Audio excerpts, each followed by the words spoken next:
भैया हम पिंटू प्रीतम रवा सब के उसे हाथ जोड़ के गुहार करतनी कि बड़े भैया राकेश मिश्रा भैया जी के ये मुहिम में साथ के एगो माई के गोद उजड़ले से बचा ली।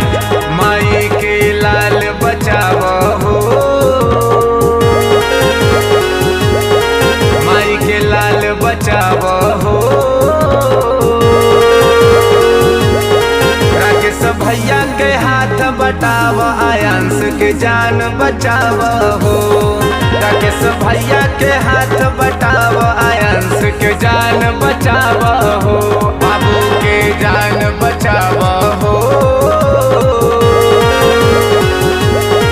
राकेश भैया के हाथ बटाव, आयांश के जान बचाव हो, जान बचाव हो।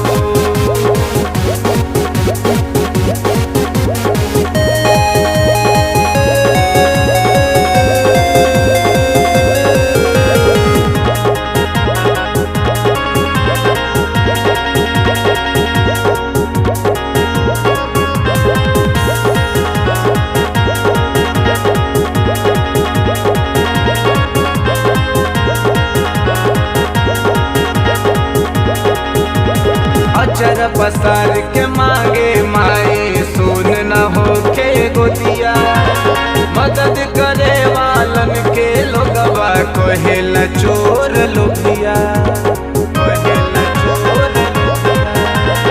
अचर पसार के मांगे माई, सुन न होके गोदिया, मदद करे वालन के लोगवा कहेला चोर लोभिया।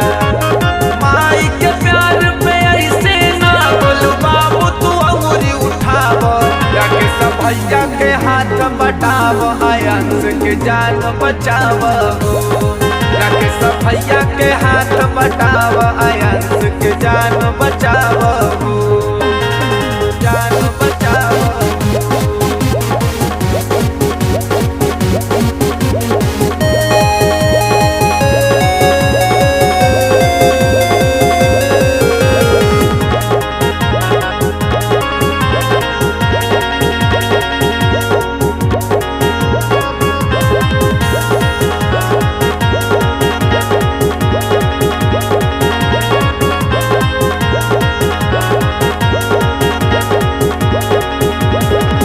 एक रुपया सबे दे 1.25 करोड़ बलोगवा, 16 करोड़ क्षण में जुट जाई, कम होई भैया के बोझवा, कम होई भैया के बोझवा।